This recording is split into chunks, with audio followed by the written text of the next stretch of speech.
Our next lecture this afternoon is by Brian Stater, and he's one of our ENT associates at NCMA, one of the newer associates. And Brian's CV defines what culture shock is. He got his undergraduate degree in Walla Walla, Washington, and then promptly went off to New York City for medical school and his residency. So that's a transition of 30,000 people to, 10 million people. Interesting. Anyway, he's going to speak to us today about pediatric issues in ENT. Brian? Thank you. All right, can everyone hear me okay? So thank you very much for the introduction. Appreciate it. So again, my name is Brian Stater. I am one of the new ENTs over at Santa Rosa Head Neck Surgery. And just want to say thank you for allowing me to speak with you today. I was looking at some of the topics and the titles of the other lectures, and I think I like Dr. Brayton's title. Ours could be subtitled, Hopefully There Will Be No Blood. So current topics in pediatric tonsillectomy and adenoidectomy. So I have no disclosures. As Dr. Dunlap said, I trained, it was a combined program at both Columbia and Cornell. So split my time between the Upper East Side and the very tip of Manhattan, overlooking the George Washington Bridge by the Hudson. So just wanted to briefly acknowledge the practice where I work. It's a fantastic group of doctors. Dr. Cornell, Zekawi, Hamich, and Wong, all just fantastic physicians, have been a really good resource for me just as I'm starting out. So I just wanted to say thank you to them. So just to briefly talk about where the lecture is going to go over the next 30 minutes, just going to review the clinical practice guideline for tonsillectomy in the pediatric population, and then delve a little bit into some special topics that I'm interested in. Sleep studies in PEDS OSA, weight gain after tonsillectomy, partial tonsillectomy, and then finally pain control after tonsillectomy. So in 2011, our academy put out clinical practice guidelines on tonsillectomy in kids. I find these very, very useful in my practice. Tonsillectomy is one of the most commonly performed procedures in kids, over 500,000 every single year. But just because it's common doesn't mean you don't really have to take a lot of thought into deciding to take a kid to surgery or not. Tonsillectomy can have a lot of severe complications, so this really helps me feel good about the decision to take a child to surgery if I follow these.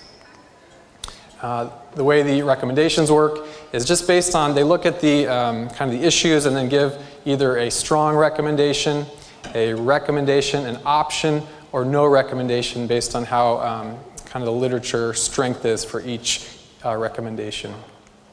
So the two main things why we actually take tonsils out, first is infection. And the first guideline for the criteria was for kids who have recurrent throat infections but don't meet what's called the Paradise criteria. So the Paradise criteria are defined by a certain number of throat infections in 1 year. So 7 infections in 1 year, 5 infections in 2 years, and then 3 infections per year for the last 3 years. And it's very important that these are documented in the chart and are actually severe throat infections, meaning you have a fever, you have cervical lymphadenopathy, you have a positive strep culture or tonsillar exudate, not just kind of a very mild URI. These are severe throat infections, and ideally would be well documented in the chart, which they're often not. The second recommendation is for taking tonsils out for kids who do meet the Paradise criteria. Interestingly enough, the evidence is sort of mixed on this. The studies that support it weren't great quality, and they followed kids actually around 2 years after taking the tonsils out for recurrent infection. And the kids who didn't have a tonsillectomy tended to just get better with watchful waiting. So it's an option. You can offer it to patients, but by no means is there a strong recommendation for tonsillectomy for chronic tonsillitis. There are certain modifying factors when we would feel more comfortable recommending tonsillectomy to a patient or a patient's parents.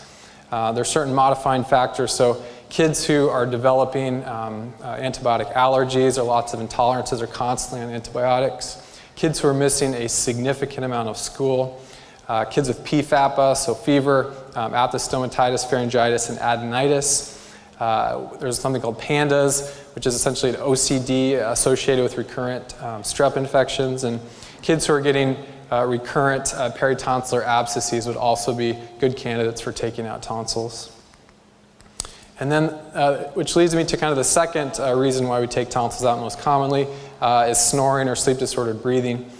This is a recommendation from the Academy, and it's very important when you're taking a history to assess for some of the comorbidities that are associated with sleep-disordered breathing, failure to thrive, growth retardation, not doing well in school, bedwetting, hyperactivity, and just difficulty concentrating in school.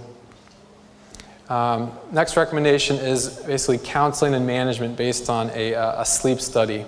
So it's very important to counsel caregivers and basically recommend tonsillectomy in kids with an abnormal sleep study and who have adenotonsillar hypertrophy. And then this can sort of guide you in terms of your management after tonsillectomy in terms of they will all require some special post-operative monitoring. And then it's very important to keep aware of the outcome assessment after tonsillectomy, talking with the caregivers and saying that this might not be curative. It's actually associated with complete resolution of sleep-disordered breathing in about 70% of patients, but there's certain high-risk groups that don't do as well after tonsillectomy and might still have persistent sleep apnea or sleep-disordered breathing. And we'll talk about those later too. There's only a couple of strong recommendations in this guideline. The first is for giving intraoperative IV Decadron to patients. This is, again, a strong recommendation. They showed across the board that it was associated with improved post-op nausea and vomiting, decreased pain, better oral intake amongst patients after surgery. So we always give IV steroids at the time of surgery. Antibiotics, I think in the past pretty much everyone who had a tonsillectomy got antibiotics. And the concept of like a raw exposed surface and a very contaminated area is a little unnerving, but they did a lot of trials, and they had 10 actually randomized controlled trials that showed real no benefit to antibiotics, and the benefits didn't really outweigh the risks. The patients pretty much did the same afterwards. So I do not give patients antibiotics after tonsillectomy. Other things that are important, basically counseling families and managing pain after tonsillectomy is a major factor. Having kind of a game plan for how you're going to manage pain is very important, and I'll also talk about this at the end of the talk. And then the final thing is just to keep track of your complications, know what your percentage is of primary, meaning having bleeding the day of surgery, 24 hours after surgery, and then secondary hemorrhage, having bleeding usually around 7 to 10 days after taking the tonsils out. So specifically today, I just want to talk about a couple different things. Sleep studies and pediatric OSA, what they are, when we get them, what are our criteria for keeping a patient in the hospital after a tonsillectomy. Something I wasn't really aware of, patients are actually can gain weight after tonsillectomy, sometimes in a non-beneficial way. Partial tonsillectomy, which I'll go into a bit more, and then finally finish up with pain control after tonsillectomy. So pediatric OSA differs a little bit from adult OSA, and it's based on the apnea-hypopnea index, or AHI. And basically we don't really tolerate an abnormal AHI in kids. So anywhere from 0 to 1 would be considered normal, 1 to 5 mild, 5 to 10 would be moderate, and anything over 10 would be considered severe obstructive sleep apnea. Other things you're looking for in a sleep study, lowest O2 sat, how much of their sleep they're spending below 90%, what's their CO2, how continuous is their sleep, do they have sleep fragmentation, and then other sleep abnormalities such as EEG or EKG changes. So when you get a sleep study on a kid, so our academy recommends that in basically high-risk patients, so any patient who's obese, I send them to get a sleep study for a tonsillectomy. Anyone who has a syndrome like Down syndrome or any kind of craniofacial or neuromuscular disorder, I send them for a sleep study. Also sickle cell and then mucopolysaccharidosis as well. So it can also be very helpful when you come in and there's, the history is not quite clear. As in the caregiver says, you know, they're gasping at night, they're snoring horribly every single night, and you examine the patient and the tonsils aren't big, and there's no real obstruction that you could identify. So it's helpful to send them for a sleep study because you know, the snoring and the apnea could be from a central cause instead. Anyone who is under 3 or who has severe OSA gets admitted to the hospital overnight for monitoring. Anyone, again, who has an AHI over 10 or who dips below 80% on the sleep study. So weight gain after tonsillectomy, I wasn't really aware of this. This is something that is coming out in the last couple years. And you know, kids who have failure to thrive and previous poor weight gain can actually do better after taking the tonsils out and can come up a bit. But there's growing evidence that shows that after tonsillectomy, kids who are healthy, and especially kids who are overweight or obese, can actually continue to gain more weight in a negative way. So a couple years ago in Otolaryngology head and neck surgery, they published a study where they looked at the height and weight at 6-month intervals for 2 years following tonsillectomy and adenoidectomy. And there was an increased weight gain in post-TNA patients compared to controls at all intervals. And then when they further divided it into normal, overweight, and obese, the weight gain was actually significant in the obese children as compared to the controls. There was another study that came out in pediatrics in 2014 that looked at observation versus TNA in patients with OSA about 7 months out after surgery and diagnosis. And there was an increased BMI significant in the TNA group compared to the observation group. It wasn't much, it was about 1 point in BMI, but a greater number of overweight kids became obese when their tonsils were taken out, and they found that this was independent of age, gender, race, and severity of the obstructive sleep apnea. So the big question is why? There's really no sort of solid reason that people can identify. Some hypotheses would be, they're not as hyper, they're having decreased physical activity or fidgeting. Maybe they're not working as hard to breathe at night and somehow that leads them to gain more weight.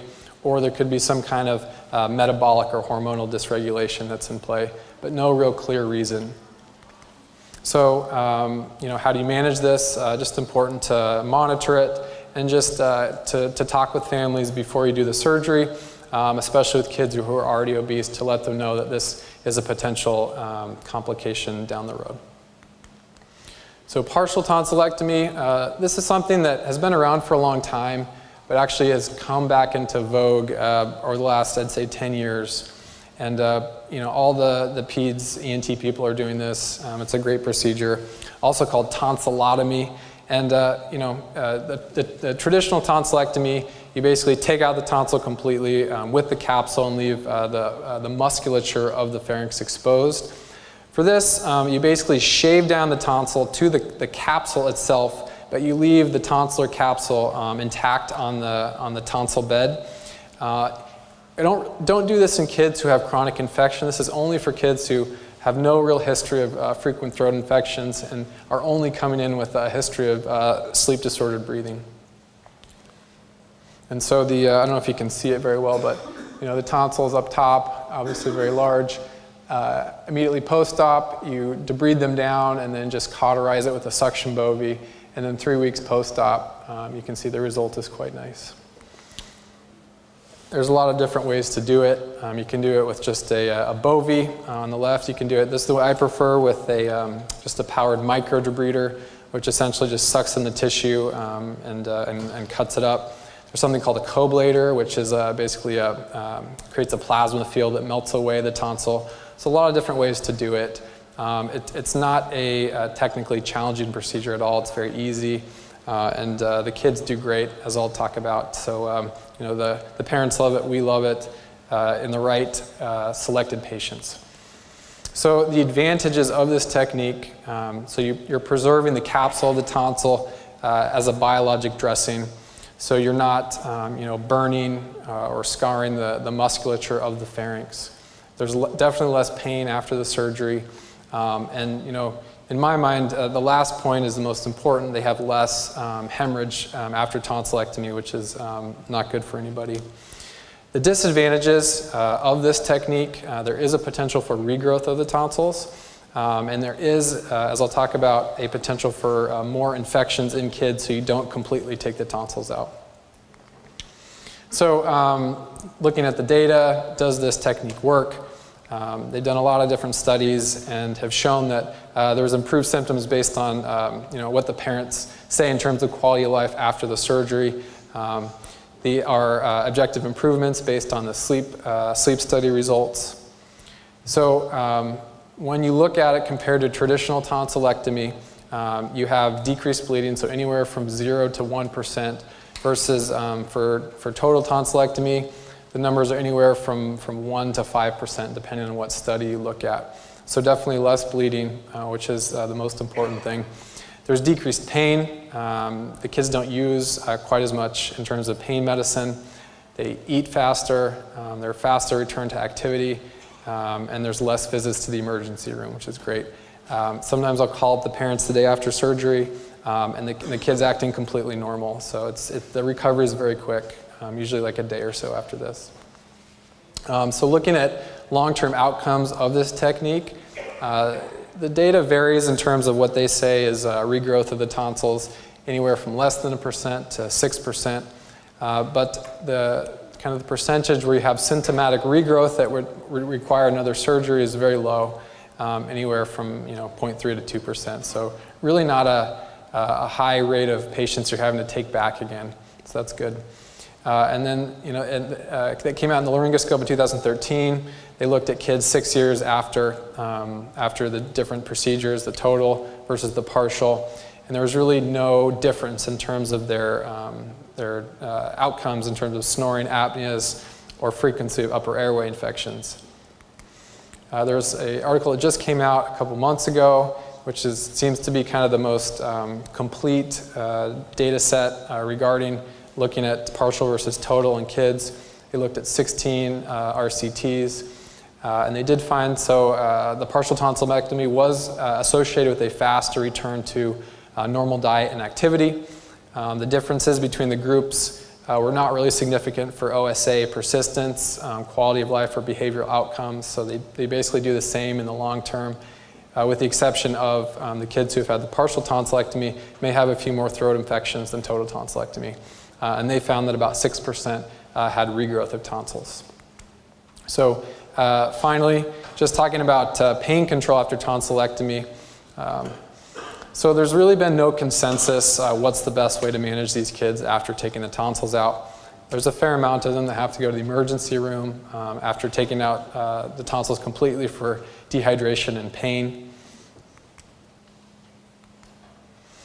Just to briefly touch on codeine, you all probably are aware of this, but so codeine is broken down by one of the cytochrome enzymes, 2D6, into its active metabolites, different kind of various morphine derivatives. And there's some variability in terms of, in kids and people in general, in terms of how you metabolize it. Most people have normal enzyme activity. They're considered called extensive metabolizers, anywhere from 75 to 92%. There are a subset of people, mostly people with Middle Eastern and North African heritage, also Chinese and Japanese, who are considered ultra-rapid metabolizers. These are kids who, when you take a normal weight-appropriate dose of codeine, and can end up with very high levels of the active metabolite and have complications from this. And then for a certain subset of people, it doesn't really work at all. So it's really not a great drug. I don't use it at all.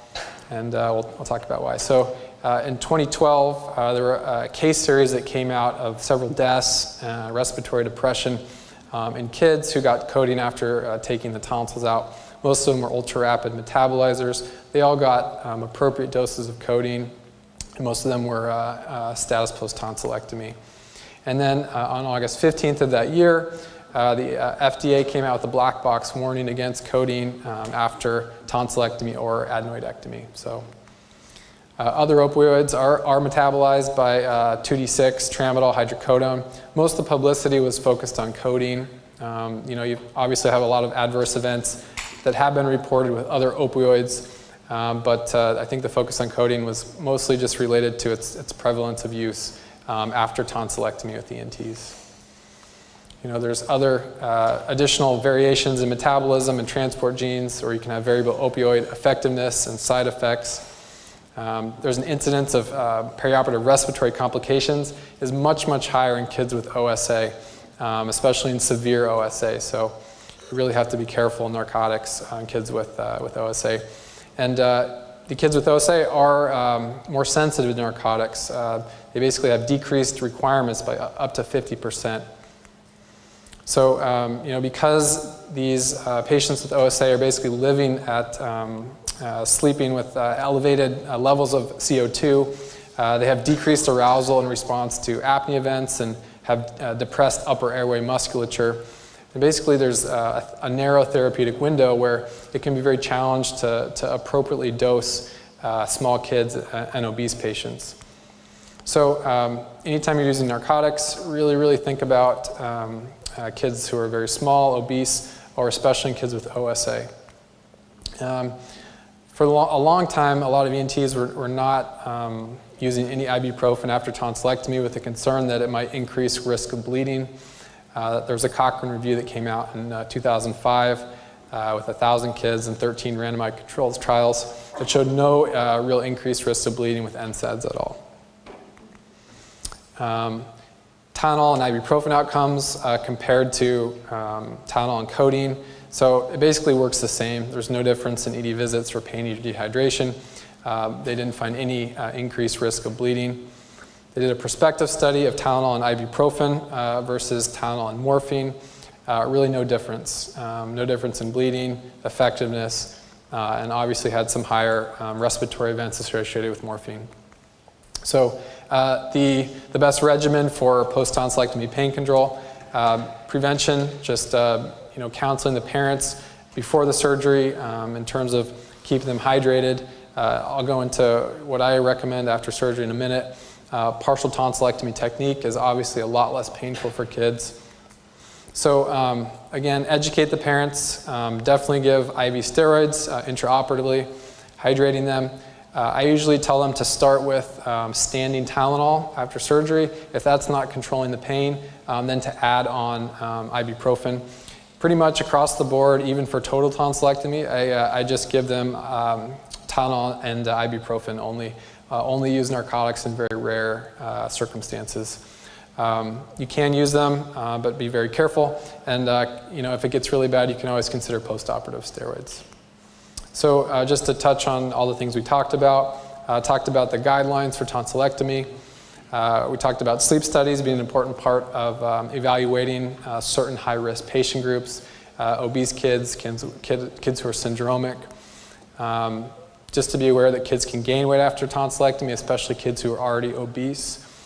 Just to be aware of partial tonsillectomy has some safety and quality of life benefits over total tonsillectomy, though it's not a perfect procedure, and in certain patients it's not the right procedure. And then pain management after tonsillectomy is still has its issues and is a little bit of a controversial topic. So thank you very much for your attention, and I'll take any questions.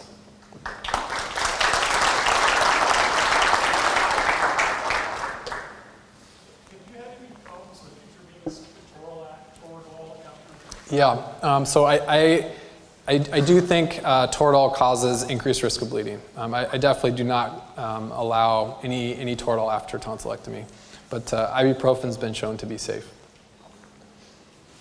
Would Medi-Cal cover a primary care referral for sleep apnea on the diagnosis of obesity? Can you say it one more time? I couldn't hear you. Medi-Cal cover a sleep study for a kid on sole diagnosis of obesity? I've sent probably 5 or 6 of them and had no problem at all. Yeah, Okay, they should. question is, did anyone look at the weight gain after partial tonsillectomy? Not that I know of. I don't know if they stratified that based on that study. I think it was total, yeah. Just to see if there was tissue left, did it change? Right.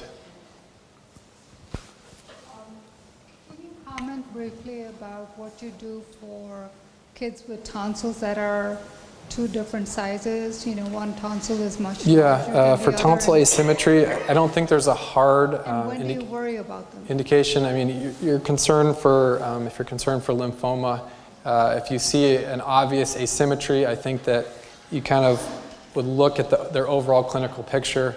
You consider kind of a blood workup, and if there is a concern, you can definitely do it. But I think just doing them just based on size alone, I probably wouldn't.